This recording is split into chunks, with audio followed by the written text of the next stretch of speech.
Justin மைக்க கொடுங்க. Justin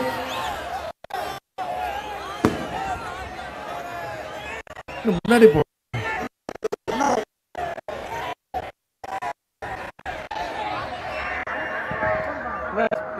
speaker எங்க இருக்கு? கிரவுடு ஃபுல்லா முன்னாடி இருக்கு. மூர்த்திண்ணா கிரவுடு ஃபுல்லா முன்னாடி இருக்குண்ணா. பிரஸ் எல்லாம் அங்க இருக்காங்க.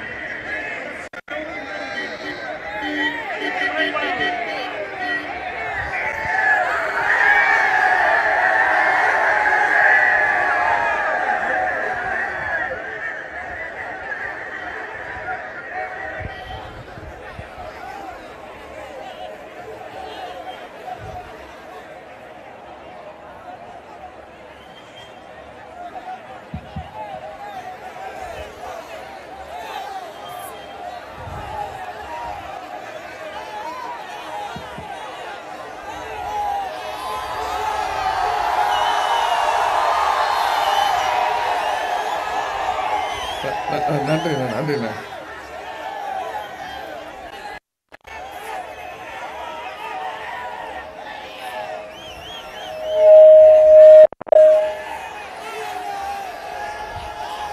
சரி,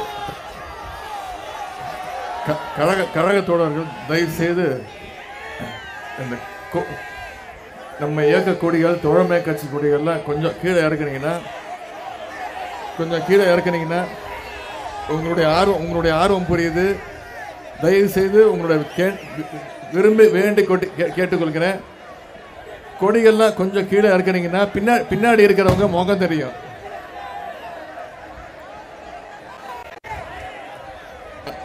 தயவு செய்து ஒரு 5 நிமிஷம் இறக்கிட்டீங்கன்னா அவங்க பார்த்துருவாங்க. உங்க எல்லாரையும் பார்க்க நான் வந்திருக்கேன், என்ன பார்க்கறதுக்கு நீங்க வந்திருக்கீங்க. அதனால தயவு செய்து கொடியை கொஞ்சம் இறக்குனீங்கன்னா பேசிட்டு 5 நிமிஷம் பேசிட்டு ஓடி போயிடுறேன்.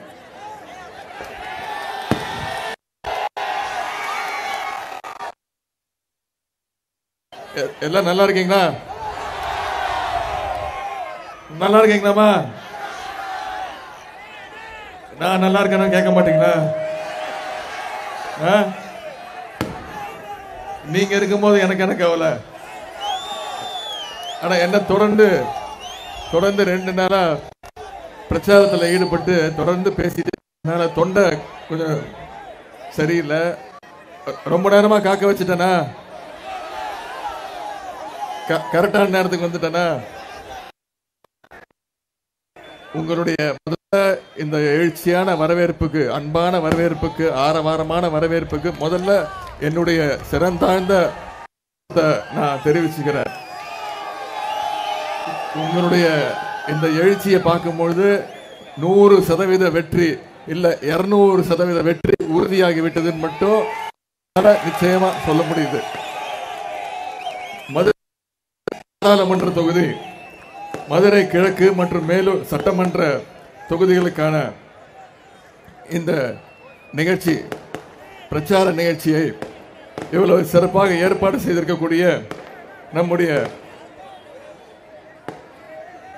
அமைச்சர் அண்ணன் திரு மூர்த்தி அண்ணன் அவர்களுக்கும், கழக துணை பொதுச் செயலாளர் அண்ணன் ஐபி அண்ணன் அவர்களுக்கும், திரு சக்கரபாணி அவர்களுக்கும், அதே போல நம்முடைய நாடாளுமன்ற தேர்தலில் இந்தியா கூட்டணி வெற்றி பெற போகும் இந்தியா கூட்டணி மதச்சார்பற்ற முற்போக்கு கூட்டணி சார்பாக மதுரை தொகுதியில் போட்டியிடக்கூடிய மார்க்சிஸ்ட் கம்யூனிஸ்ட் கட்சியினுடைய வெற்றி வேட்பாளர்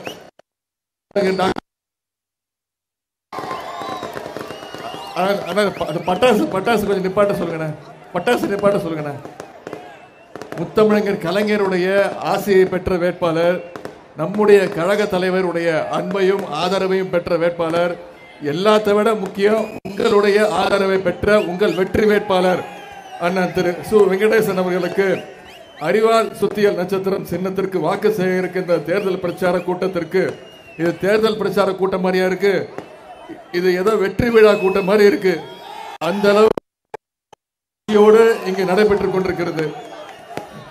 இந்த தேர்தல் பிரச்சார கூட்டத்தை இவ்வளவு சிறப்பாக ஏற்பாடு செய்து நடத்தி கொண்டிருக்கக்கூடிய மாண்புமிகு அமைச்சர் அண்ணன் திரு மூர்த்தி அவர்களே, அண்ணன் தளபதி அவர்களே, சட்டமன்ற உறுப்பினர் அண்ணன் திரு வெங்கடேசன் அவர்களே, மதுரை தெற்கு மாவட்ட கழக செயலாளர் அண்ணன் திரு சேடப்பட்டி மணிமாறன் அவர்களே, கழக தீர்மான குழு செயலாளர் அண்ணன் திரு அக்ரி கணேசன் அவர்களே, கழக இளைஞரணி துணை செயலாளர் சகோதரர் திரு ஜோயல் அவர்களே, திரு ஜி.பி. ராஜா அவர்களே, திரு இன்பா ரகு அவர்களே, இலக்கிய அணியினுடைய துணை செயலாளர் நேரு பாண்டியன், அமைப்பு சாரா ஓட்டுநர் அணியினுடைய துணை செயலாளர் அண்ணன் திரு ஏ.கே. பூபதி அவர்களே, மதுரை கிழக்கு மற்றும் மேலூர் சட்டமன்ற தொகுதிகளுக்கு உட்பட்ட ஒன்றிய செயலாளர்கள் திரு சிறை செல்வம், திரு முகமது அப்துல் காதர் என்கிற ஹக்கீம், திரு ரகுபதி, மதிவாணன், குமரன், பாலு, பிரபு, கிருஷ்ணமூர்த்தி, ராஜாராமன், பழனி, பகுதி கழக செயலாளர்கள் சசிகுமார், கௌரி சங்கர், மருது பாண்டியன், பாண்டியராஜன் உள்ளிட்ட பகுதி கழக செயலாளர்களே, நகர செயலாளர் திரு முகமது யாசின் அவர்களே, பேரூர் கழக செயலாளர் திரு கார்த்திகேயன் அவர்களே, மாவட்ட ஊராட்சி குழு தலைவர் சூரியகலா கலாநிதி அவர்களே, ஒன்றிய குழு தலைவர்கள் திரு ராகவன், திரு மணிமேகலை அவர்களே, இந்த கூட்டம் நடைபெறக்கூடிய ஊமச்சிகுளம் ஊராட்சி மன்ற தலைவர் பூங்கோதை மலைவீரன் உள்ளிட்ட அனைத்து உள்ளாட்சி அமைப்புகளுடைய பிரதிநிதிகளே, அண்ணன் திரு கரு தியாகராஜன் அவர்களே, இளைஞரணி உள்ளிட்ட அனைத்து அணிகளுடைய அமைப்பாளர்களே, துணை அமைப்பாளர்களே, உறுப்பினர்களே, நிர்வாகிகளே, இந்தியா கூட்டணியில் உள்ள தோழமை கட்சிகள், நம்முடைய தாய் கழகம் திராவிடர் கழகம், தமிழ்நாடு காங்கிரஸ் பேரியக்கம், மறுமலர்ச்சி திராவிட முன்னேற்ற கழகம், மார்க்சிஸ்ட் கம்யூனிஸ்ட் கட்சி, இந்திய கம்யூனிஸ்ட் கட்சி, இந்திய யூனியன் முஸ்லிம் லீக், விடுதலை சிறுத்தைகள் கட்சி, மக்கள் நீதி மையம், மனிதநேய மக்கள் கட்சி, கொங்கு நாடு மக்கள் தேசிய கட்சி, அகில இந்திய வல்லரசு ஃபார்வர்ட் பிளாக், தமிழக வாழ்வுரிமை கட்சி உள்ளிட்ட தோழமை கட்சியை சேர்ந்த அருமை சகோதரர்களே, சகோதரிகளே, திராவிட முன்னேற்ற கழகத்தை சேர்ந்த மூத்த முன்னோடிகளே, இங்கே பெருந்திரளாக கூடியிருக்கக்கூடிய தாய்மார்களே, தங்கைகளே, அக்காக்களே, பாட்டிகளே, முத்தமிழர் கலைஞருடைய உயிரினும் மேலான அன்பு உடன்பிறப்புகளே, உங்க அத்தனை பேருக்கும் முதற்கன் என்னுடைய வணக்கத்தையும் நன்றியும் நான் தெரிவித்துக் கொள்கின்றேன்.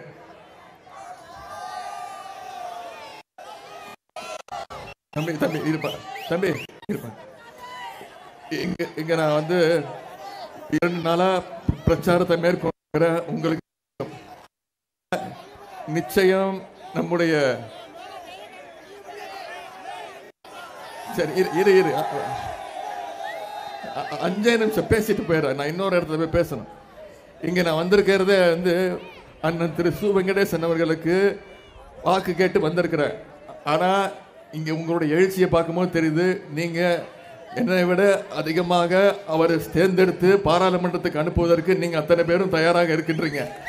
சென்ற முறை அவரை கிட்டத்தட்ட 4,50,000 வாக்குகள் வெற்றி தந்தீங்க. அவரை எதிர்த்து போட்டியிட்ட வேட்பாளரை விட 1,40,000 வாக்கு வித்தியாசத்தில் வெற்றி பெற வச்சிங்க. இந்த முறை நான் உங்ககிட்ட இன்னும் ஒரே ஒரு வேண்டுகோள் வைக்கிறேன். இந்த முறை அவரை குறைந்தது 2 லட்சம் வாக்கு வித்தியாசத்துல நீங்க ஜெயிக்க வைக்கணும். ஜெயிக்க வைப்பீங்களா? நிச்சயம் செய்வீங்களா? நான் இன்னும் உங்ககிட்ட கேட்கிறேன். அவரை எதிர்த்து யார் போட்டியிட்டாலும் டெபாசிட் போற அளவுக்கு அவருடைய அமைய வேண்டும் என்பதையும் நான் இந்த நேரத்தில் கேட்டுக்கொள்கின்றேன். அதே போல சட்டமன்ற தொகுதி பார்வையாளர்கள் அண்ணன் பெருநாழி போஸ் அவர்களுக்கும், அண்ணன் வாத்து ஆனந்த் அவர்களுக்கும், அண்ணன் சுபதா சம்பத் அவர்களுக்கும் இந்த நேரத்தில் என்னுடைய நன்றியை தெரிவித்துக் கொள்கின்றேன். 2 நிமிஷம். கடந்த 10 வருஷத்துல நம்முடைய ஒன்றிய பிரதமர் திரு நரேந்திர மோடி அவர்கள் 10 வருஷத்துல ஒரு வாட்டியாவது தமிழ்நாட்டுக்கு வந்தாரா? வந்தார். 2019ஆம் ஆண்டு தேர்தல் நேரத்தில் வந்தார். என்ன பண்ணாரு? மதுரையில திருமங்கலத்தில் இருக்கக்கூடிய எய்ம்ஸ் மருத்துவமனைக்கு அடிக்கல் நாட்டிட்டு போனாரு. அந்த ஒரே ஒரு ஒத்த செங்கலையும் நான் தூக்கிட்டு போயிட்டேன், பத்திரமா வச்சிருக்கேன். நான் சொல்லிட்டேன், மருத்துவமனையை கட்டுற வரைக்கும் கல்லு திரும்பி வராதுன்னு சொல்லிட்டேன். இப்போ திருப்பி சொல்றாரு, கண்டிப்பாக எய்ம்ஸ் மருத்துவமனை வரும் அப்படின்னு. தமிழ்நாட்டுக்கு அப்புறம் அறிவிச்ச பல மாநிலங்கள்ல எய்ம்ஸ் மருத்துவமனை கட்டிடம் கட்டி முடிச்சாச்சு, மருத்துவமனை வந்தாச்சு. ஆனா தமிழ்நாட்டுக்கு மட்டும் அந்த எய்ம்ஸ் மருத்துவமனையை கொடுக்க மாட்டேங்கிறாங்க. கேட்டா நிதி இல்லைன்னு சொல்றாங்க. நம்முடைய இந்த பிரச்சாரத்துடைய பயணத்துடைய பேரு மாநில உரிமைகளை மீட்க நம்முடைய தலைவர் குரல் அப்படிங்கறது பேர் தான். அப்படி என்ன மாநில உரிமைகளை மீட்டெடுக்கணும்? ஏன் மீட்டெடுக்கணும்? ஏன்னா கடந்த 10 ஆண்டு அதிமுக ஆட்சியில அதிமுக அடிமைகள் ஒவ்வொரு மாநில உரிமையும் ஒன்றிய பாஜக கிட்ட அடகு வச்சிருக்கிறாங்க. மொழி உரிமை ஒரே ஒரு சின்ன எடுத்துக்காட்டு சொல்றேன். கடந்த 5 வருஷத்துல தமிழ் மொழிக்கு, தமிழ் ஆராய்ச்சிக்கு, தமிழ் வளர்ச்சிக்கு ஒன்றிய அரசு நிதி எவ்வளவு தெரியுமா ஒதுக்கியிருக்காங்க? 1 ரூபா கூட ஒதுக்கல, 0. ஆனா யாருமே பேசாத சமஸ்கிருதத்துக்கும் ஹிந்தி மொழிக்கும் எவ்வளவு தெரியுமா ஒதுக்கியிருக்காங்க?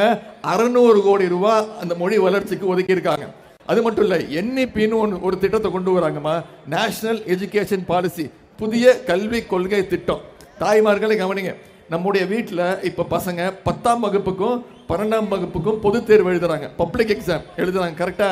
இப்போ இந்த NEP வந்துச்சுன்னா 8ஆம் வகுப்புக்கு பொது தேர்வு, 5ஆம் வகுப்புக்கு பொது தேர்வு. குழந்தைங்க 5ஆம் வகுப்புல பப்ளிக் எக்ஸாம் எழுதணுமா? ஏன் இதை கொண்டு வராங்க? தமிழ்நாட்டு மாணவர்கள், தமிழ்நாட்டு குழந்தைங்க படிக்க கூடாது அப்படிங்கிற ஒரே எண்ணத்துல தான் இந்த திட்டத்தை எல்லாம் கொண்டு வராங்க. அதே போல நம்முடைய நிதி உரிமை. நான் கேட்கிறேன், இப்ப 10 நாளா திரு மோடி அவர்கள் தொடர்ந்து வந்துட்டு இருக்காரு. நான் கேட்கிறேன், இப்போ டிசம்பர் மாசம் சென்னையில மிகப்பெரிய புயல் அடிச்சது உங்களுக்கு தெரியும், மிக்ஜாம் புயல். சென்னை, செங்கல்பட்டு, திருவள்ளூர், காஞ்சிபுரம், அதே மாதிரி இங்க தென்னகத்துல, தென் தமிழ்நாட்டில் திருநெல்வேலியில, தூத்துக்குடி, அத்தனை மாவட்டங்களும் தண்ணியில மூழ்குச்சு. யாரும் வீட்டில் போய் ஒளிஞ்சுக்கல. முதலமைச்சர் உட்பட அனைத்து அமைச்சர்கள், அனைத்து சட்டமன்ற உறுப்பினர்கள், அனைத்து மக்கள் பிரதிநிதிகள், நம்முடைய கழகத்தினர், அனைத்து நம்முடைய கூட்டணி கட்சியினர்லாம் களத்துல இறங்கி மக்களா நின்று மக்கள் பணி செஞ்சோம்.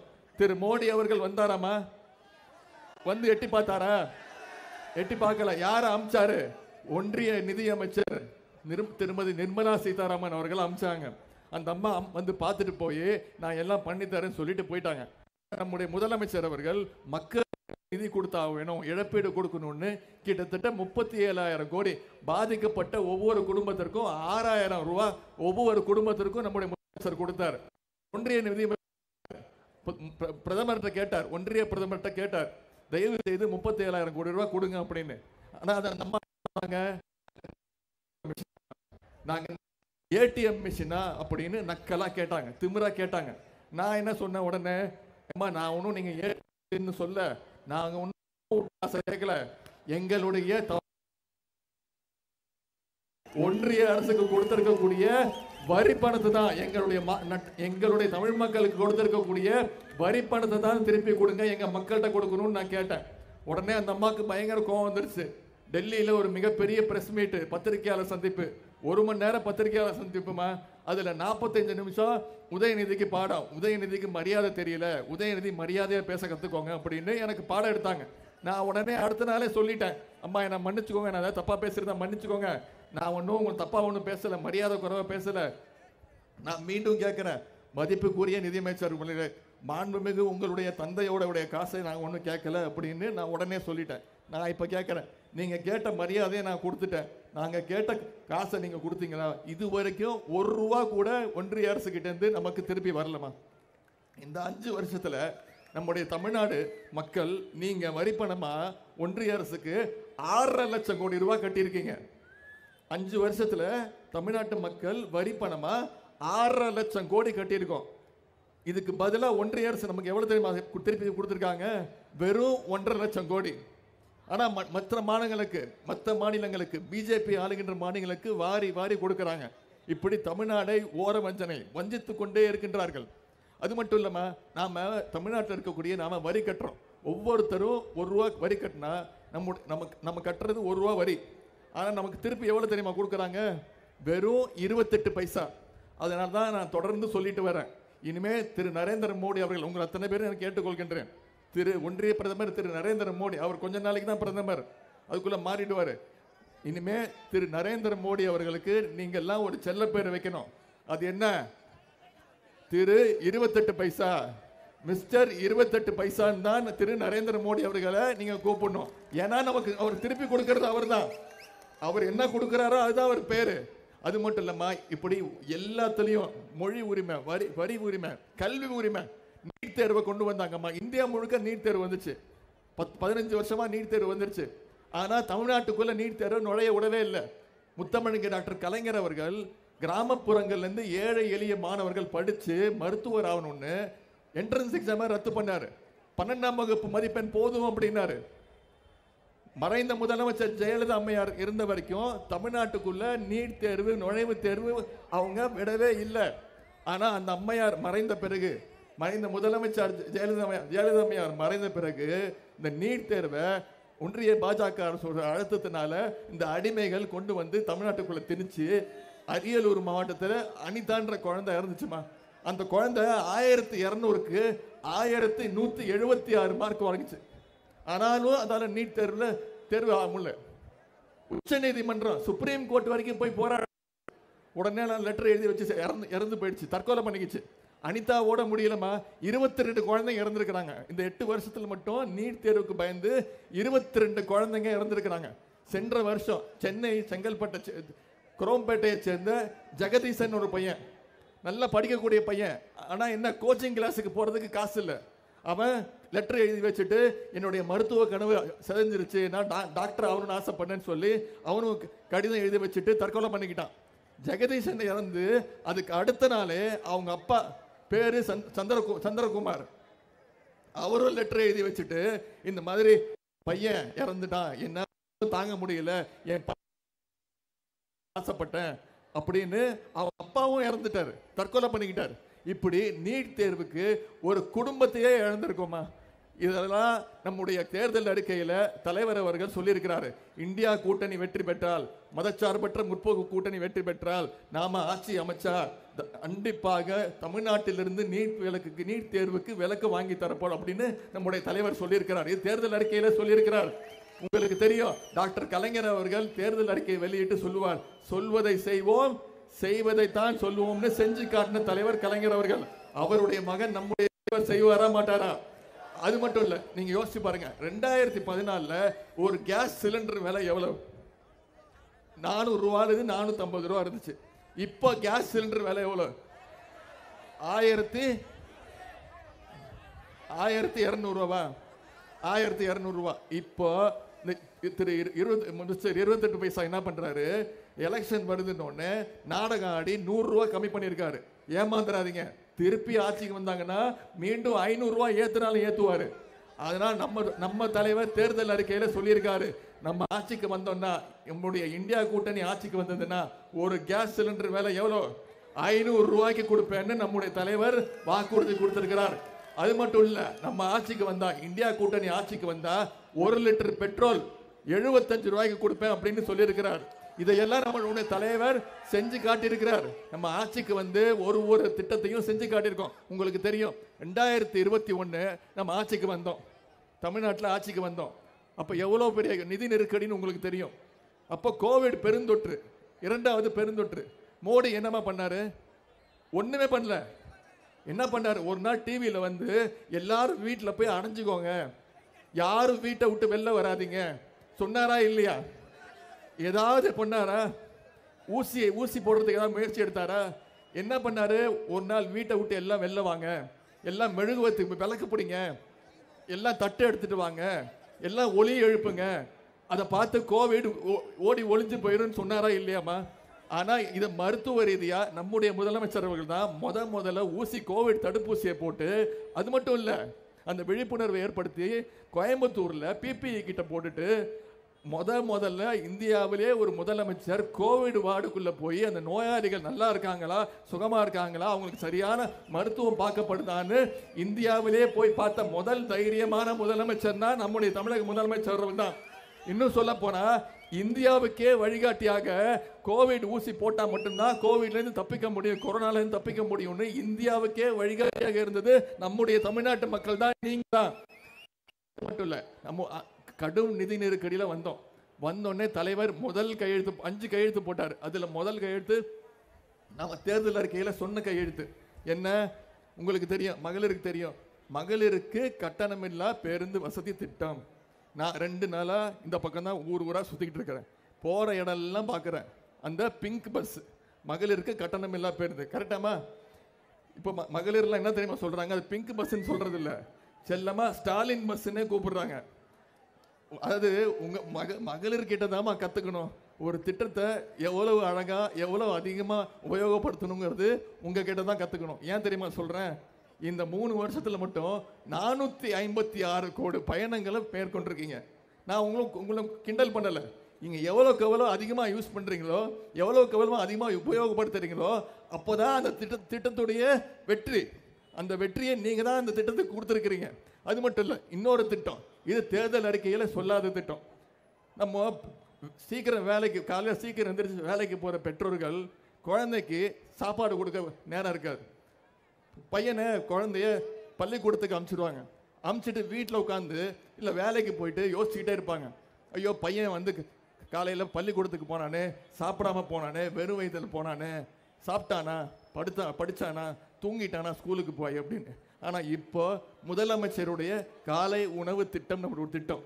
இதில் 1ஆம் வகுப்புலேருந்து 5ஆம் வகுப்பு வரை படிக்கக்கூடிய அனைத்து குழந்தைங்களுக்கும் காலையில் பள்ளிக்கு போனால் முதலமைச்சருடைய தரமான காலை உணவு திட்டம்.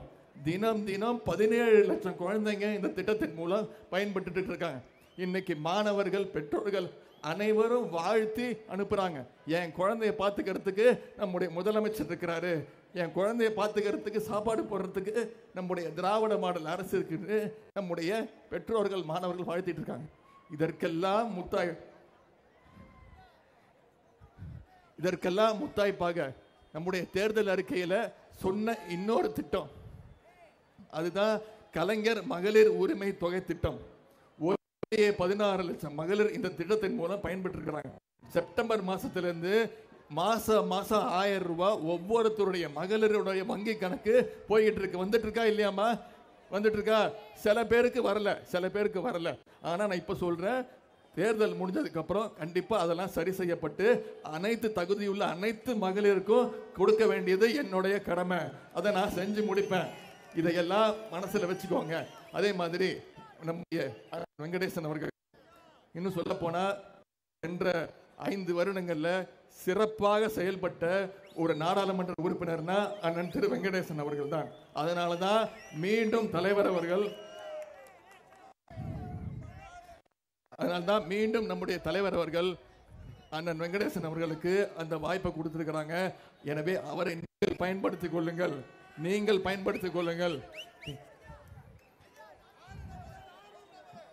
வருகின்ற ஏப்ரல் 19ஆம் தேதி நான் இன்னைக்கு வந்து பேசிட்டு போயிட்டேன்.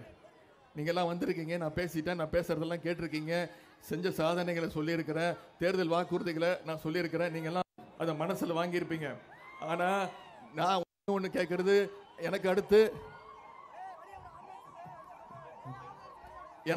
தலைவர் ஒரு வாரத்தில் வருவார். கண்டிப்பா உங்களை எல்லாம் சந்திப்பார். உங்களுடைய தன்னுடைய நம்முடைய அரசனுடைய சாதனைகள், தேர்தல் வாக்குறுதி எல்லாம் சொல்லுவார். ஆனா நான் தொகுதிக்கு போயிடுவார். ஆனா அடுத்து இங்க தொகுதியில இருந்து இந்த பிரச்சாரத்தை நீங்க ஒவ்வொருத்தரும் பொறுப்பெடுத்துக்க வேண்டும். நீங்க ஒவ்வொருத்தரும் 10 வாக்குக்கு நீங்க பொறுப்பு, இந்த 2 வீட்டுக்கு நீங்க பொறுப்பு அப்படின்னு பொறுப்பை எடுத்துக்கிட்டு இந்த பிரச்சாரத்தை மக்கள்கிட்ட சேர்த்து வெங்கடேசன் அவர்களுக்கு வாக்களிக்க வேண்டும். உதயசூரியன் நம்முடைய சுத்தியல் அறிவால் நட்சத்திர சின்னத்துல ஏன் வாக்களிச்சு லட்சக்கணக்கான வாக்கு வித்தியாசத்துல அண்ணனை ஏன் ஜெயிக்க வைக்கணும்ன்ற பிரச்சாரத்தை நீங்க செய்வீங்களா? வருகின்ற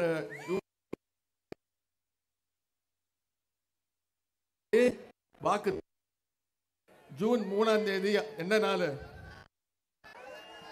யார் நாள்? டாக்டர் கலைஞருடைய பிறந்த நாள். எத்தனாவது பிறந்த நாள்?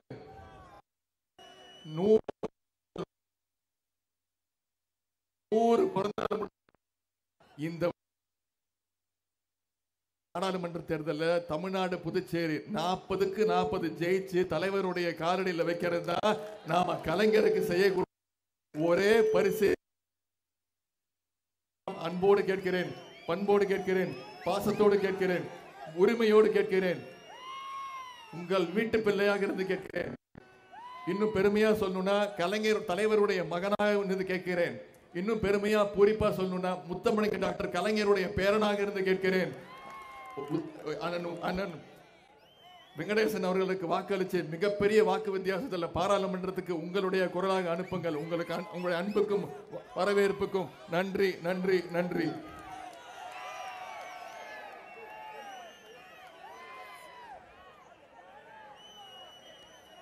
இந்த பிரச்சார கூட்டத்தை ஒருங்கிணைப்பதில் உதவிய மாவட்ட கழக துணை செயலாளர் அண்ணன் திரு ஆசைக்கண்ணன் அவர்களுக்கு என்னுடைய நன்றியை நான் தெரிவித்துக் கொள்கின்றேன். அதேபோல் மதுரை வடக்கு மாவட்ட சேர்ந்த மாவட்ட பொருளாளர் திரு அப்பாஸ் அவருடைய தலைமையில் அலங்காநல்லூர் ஒன்றிய துணை செயலாளர் திரு ரியாஸ் கான், திரு அப்சர், திரு திருப்பதி மற்றும் 60 நபர்களுடன் தங்களை நம்முடைய திராவிட முன்னேற்ற கழகத்தில் இணைத்துக் கொள்கின்றனர். அவர்களை அத்தனை பேரையும் வருக வருக வருக என்று வரவேற்கின்றேன்.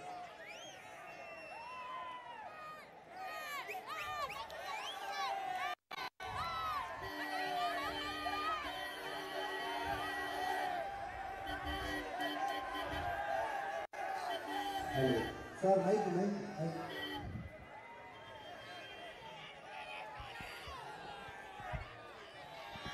people